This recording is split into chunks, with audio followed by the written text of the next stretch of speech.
राजू अपने माता पिता के साथ एक गांव में रहता था और वो बहुत गरीब थे।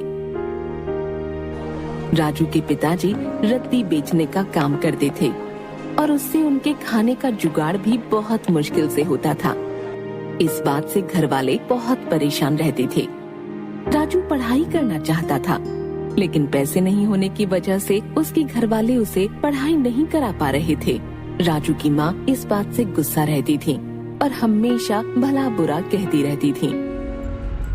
एक दिन राजू के पिता की बिल्कुल कमाई नहीं हुई, इस वजह से राजू के पिता को खाली हाथ घर वापस आना पड़ा। राजू की माँ कहाँ हो? क्या है, बुला तो ऐसे रहे हो जैसे मेरे लिए सोने चांदी लाए हो। लाओ पैसे दो, खाना बनाना है, घर में खाने के लिए कुछ भी नहीं है। आज 1 रुपए की भी कमाई नहीं हुई है। मेरे पास 1 रुपया नहीं है। जाओ दुकानदार से उधार सामान ले लो, हम बाद में दे देंगे। हाँ, कह तो ऐसे रहे हो जैसे कि कल तुम खजाना ले आओगे। जाओ जाके खाने के लिए सामान लेकर आओ। ठीक है, जाता हूँ। इतनी भड़कती क्यों हो? जा रहा हूँ। इतना कहकर राजू के पिताजी सामान लेने दुकान पर जाते हैं और दुकानदार से उधार सामान देने को कहते हैं, लेकिन दुकानदार सामान देने से मना कर देता है और कहता है, भाई साहब, पहले आप पिछला हिसाब चुकाइए, फिर सामान लेना। भाई साहब दे दूंगा, आप आज सामान दे दीजिए, मैं कल आपके पूरे पैसे चुका दूंगा। पैसा कौड़ी होता नहीं है और आ जाते हैं सामान मांगने।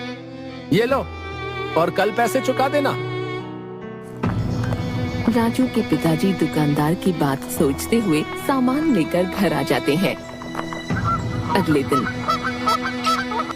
जैसे ही राजू के पिता काम के लिए जा रहे होते हैं, रास्ते में उन्हें दुकानदार मिल जाता है। कहाँ जा रहे हो? याद है ना आज तुम्हें मेरे पैसे चुकाने हैं। अगर आज पैसे नहीं चुकाए तो देखना मैं तुम्हारा क्या करता हूँ। भाई साहब मैं आपके पैसे चुका दूंगा। इतना कहकर राजू के पिताजी काम के लिए निकल पड़ते हैं और बाजार जाकर रद्दी बेचने लगते हैं, लेकिन उनके पास कोई भी ग्राहक नहीं आता, जिस वजह से वो निराश हो जाते हैं और ग्राहक के आने का इंतजार करते हैं।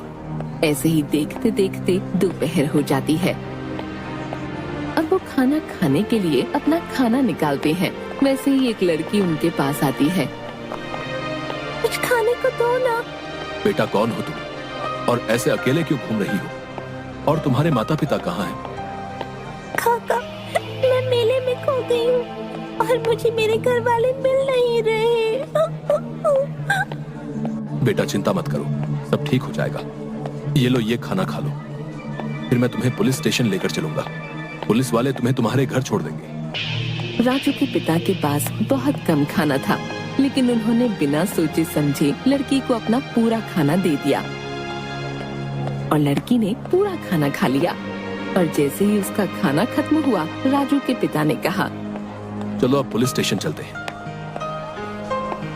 जैसे ही राजू के पिताजी उस लड़की का हाथ पकड़ते हैं, तो उनका हाथ छुड़ाकर एक सुंदर परी का रूप ले लेती है।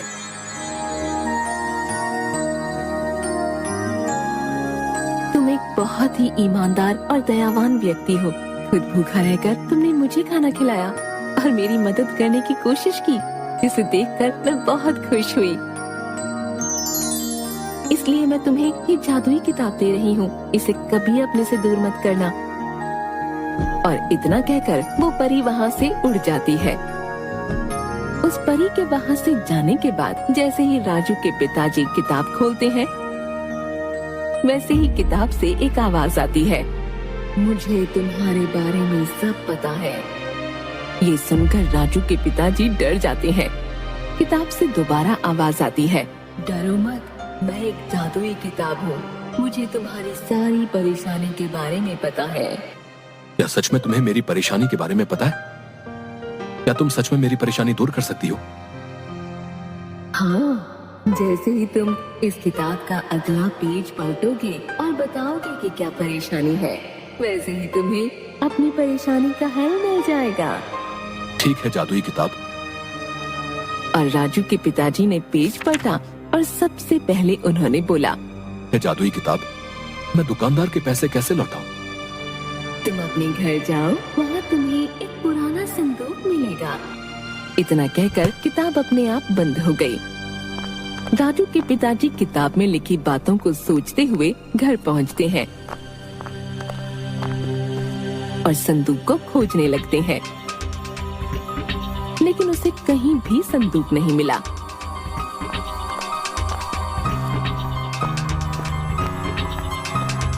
इतने में राजू की माँ बोलती है, क्या हो गया है? पूरा घर फैला दिया है, क्या चाहिए तुम्हें? तुमने अपने घर में कहीं पुराना संदूक देखा है? पुराना संदूक? पुराना संदूक तो अपने यहाँ एक ही है जो तुम्हारी माँ का है। कहाँ है वो? देखो, वो रहा अलमारी पर। राजू के पिताजी ने वो संदूक उतारा और उसे खोला तो देखा उसमें पैसे रखे हुए थे। ये देख दोनों पति पत्नी बहुत खुश हुए। राजू के पिता ने तुरंत पैसे लिए और दुकानदार के पास गए। ये लो तुम्हारे पैसे, बोला था ना आज दे दूंगा तुम्हारे पैसे। हाँ, लाओ लाओ। और दुकानदार को पैसे देकर वो घर आ गए। फिर सोचने लगे, चलो आज का काम तो हो गया, लेकिन अब कल का क्या? फिर उसे जादुई किताब के बारे में याद आया और उसने किताब निकाली और पूछा, मैं ऐसा क्या करूं जिससे मेरी आमदनी अधिक हो और मैं अमीर हो जाऊं?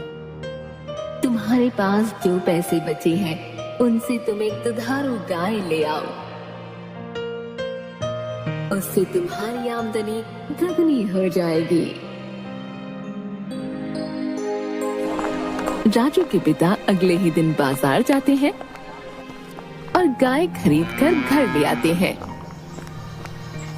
और उसका दूध बाजार में बेचने लगते हैं और धीरे धीरे उनकी हालत पहले से ठीक हो जाती है और आमदनी भी अधिक हो जाती है और एक एक करके वो बहुत सारी गायें खरीद लेते हैं, जिससे वो बहुत अमीर हो जाते हैं।